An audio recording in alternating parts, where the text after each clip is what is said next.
नमस्कार, राम राम सर्वांना।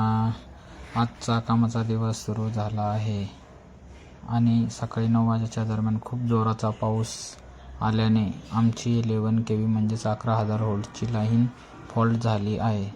तर आम्ही लाईनची पेट्रोलिंग करून झाल्यावर फॉल्ट काही भेटला नाही, तरी आम्ही आता जिथे कट पॉईंट आहे तिथे म्हणजेच एरियल किंवा टॅप डिओ असे म्हणतात ते टाकत आहे।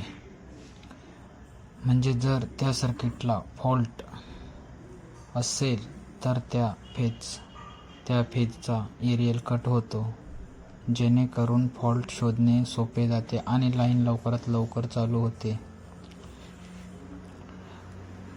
कारण की ग्राहकांना सुरळीत लाईन चालू करून देणे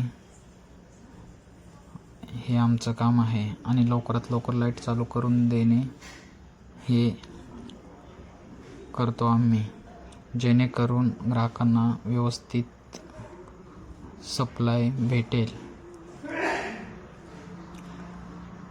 तरी तुम्हाला हा व्हिडिओ कसा वाटला हे नक्की कमेंटमध्ये कळवा आणि चॅनलला सबस्क्राईब आणि लाईक आणि शेअर जरूर करा। धन्यवाद।